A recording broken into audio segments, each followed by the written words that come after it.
ৰাইজৰ অভিযোগৰ পিছতো কাণসাৰ নাই শোণিতপুৰ জিলা আৰু বিশ্বনাথ জিলা বিদ্যালয়সমূহৰ পৰিদৰ্শকৰ।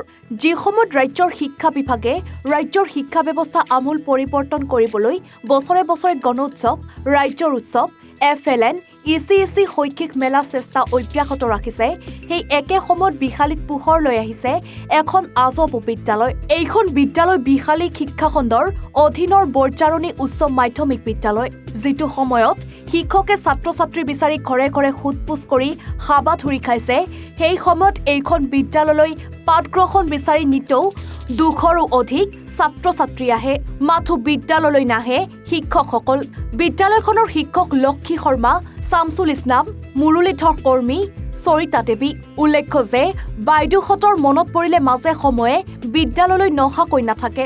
সংস্কৃতি শিক্ষক ডালিম উপাধ্যায়ে মাজে সময়ে বিদ্যালয়ত ভুমুকি মাৰে যদিও বিদ্যালয়খনৰ বিজ্ঞান শিক্ষক ৰাজীৱ বৰানুকুন আজিকো প্ৰতি ছাত্ৰ-ছাত্ৰীয়ে চাওঁটোও দেখা নাই বুলি জানিবলৈ দিছে। অৱশ্যে দৈনিক বিদ্যালয়লৈ আহে প্ৰধান শিক্ষক সূৰ্য শৰ্মা। এতিয়া প্ৰশ্ন হয়, যি সময়ত প্ৰত্যেক শিশুৰ শিক্ষা সুনিশ্চিত কৰা হৈছে, শিক্ষাৰ্থীৰ সাজপাৰৰ পৰা খাদ্যলৈকে চৰকাৰীভাৱে যোগান ধৰা হৈছে, সেই সময়ত বিশালীত এনে অদ্ভুত ধৰণে কেনেকৈ এখন বিদ্যালয় চলি থাকিব পাৰিছে, সেয়া এক ডাঙৰ প্ৰশ্ন। পৰৱৰ্তী সময়ত বিভাগীয় কৰ্তৃপক্ষই এই বিদ্যালয়ৰ ক্ষেত্ৰত কি ব্যৱস্থা গ্ৰহণ কৰে, সেয়া লক্ষণীয় বিষয় হিচাপে পৰিগণিত হ'ব। বৰঝানী হাইস্কুলৰ পৰিচালনা সমিতিৰ মই সভাপতি হওঁ। এটা দুৰ্ভাগ্যজনক কথা যে বৰ্তমান স্কুল বন্ধ হৈ আছে আৰু এই অভিযোগটো অৱশ্যে ৰাজ্যৰ ফালৰ পৰা, অভিভাৱক ফালৰ পৰা মোৰ গুৰিত আহি আছে। খুবেই এইটো দুখিত, কিন্তু এই ক্ষেত্ৰত ক'ব খোজোঁ যে স্কুলখন বন্ধ যে দিয়া হৈছে, এই বন্ধ দিয়াটোৰ আমাৰ পৰিচালনা কমিটিৰ কাৰোবাৰ লগত হওক বা সভাপতি হিচাপে মোৰ লগত আমাৰ প্ৰধান শিক্ষক সূৰ্য শৰ্মা দেৱে, তেখেতে এতিয়া বৰ্তমান প্ৰধান শিক্ষক তেখেতেই হৈ আছে। এই কাৰণতে কৈছোঁ তেখেতক প্ৰধান শিক্ষক, যিহেতুকে তেখেতে 2 বছৰ আগতে অৱসৰপ্ৰাপ্ত লৈছে, কিন্তু বহুতো ৰাইজৰ লগত মেল মিটিং কৰা হ'ল, তাৰপিছত প্ৰস্তাৱ লোৱা হ'ল যদিও তেখেতে প্ৰধান শিক্ষক অন্য কাকো দায়িত্ব নিদিলে। বৰ্তমান তেখেতেই হৈ আছে। তেখেতে কোনো ধৰণৰ মোক এই বন্ধৰ বিষয়ে জনোৱা নাই, কি কাৰণত বন্ধ দিয়া হৈছে মই গম নাপাওঁ। কেতিয়াৰ পৰা বন্ধ হৈ আছে স্কুলখন? ৰাইজে জনোৱা মতে মোকতো মেট্ৰিক পৰীক্ষাৰ 2-4 দিন আগৰ পৰাই বন্ধ ঘোষণা কৰি দিছে বুলি গম পাওঁ। আপোনাক অৱগত কৰা নাই? মোৰ লগত কোনো ধৰণৰ আলোচনা হোৱা নাই, মোক অৱগতো কৰা নাই এই বিষয়ত। কিমান আছে শিক্ষক, কিমান আছে আৰু ছাত্ৰ-ছাত্ৰী কিমান? আমাৰ ইয়াত শিক্ষক আছে প্ৰায় 7-8জন মান আছে, সকলো ষ্টাফকে ধৰি 7-8জন মান হ'ব। ল'ৰা ছোৱালী এনৰোল মতে আমাৰ প্ৰায় 200+ আছে। আপুনি কি বিচাৰে স্কুলখনক লৈ? এতিয়া বাস্তৱ ৰূপটো আমাৰ স্কুলৰ যিটো আপোনালোকে পাইছে, ইয়াৰ ওপৰত প্ৰশাসনে ইয়াৰ ওপৰত তদন্ত কৰক। তদন্ত কৰি কি কাৰণত বন্ধ হৈছে সেইখিনিৰ ওপৰত সিদ্ধান্ত লওক, সেয়ে বিচাৰোঁ।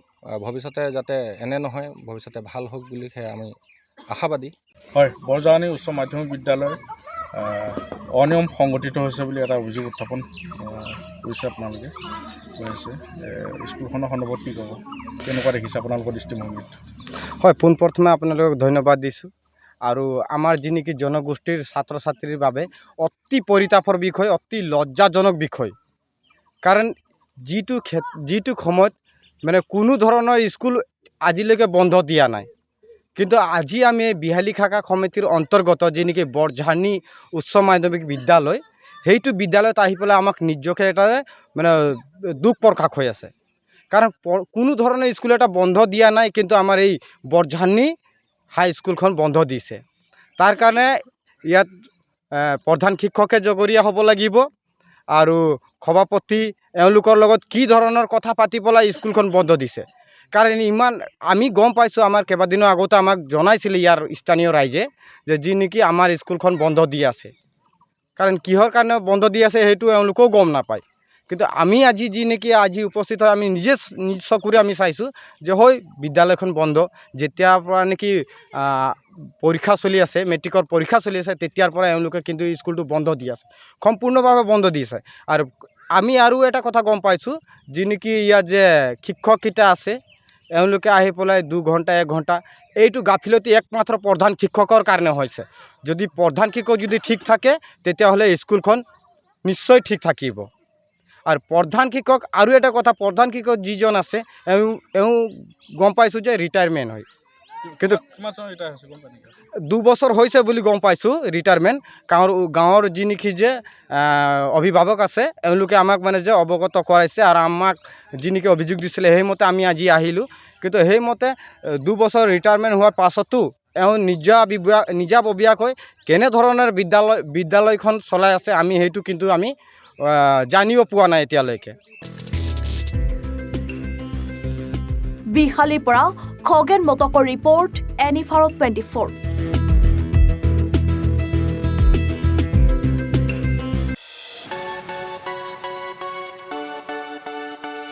ৰঙাপাৰাবাসীৰ বাবে সুখবৰ। আপুনি যদি দুচকীয়া বাহন ক্ৰয় কৰিব বিচাৰিছে তেন্তে এতিয়াৰ পৰা আৰু চিন্তাৰ কোনো প্ৰয়োজন নাই।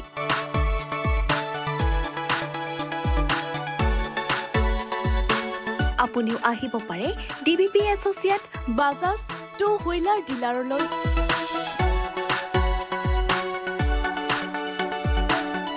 আমাৰ ঠিকনা হৈছে ৱাৰ্ড নং 8, ঠাকুৰবাৰী ৰোড, ডাকঘৰ, ৰঙাপাৰা, জিলা শোণিতপুৰ, অসম।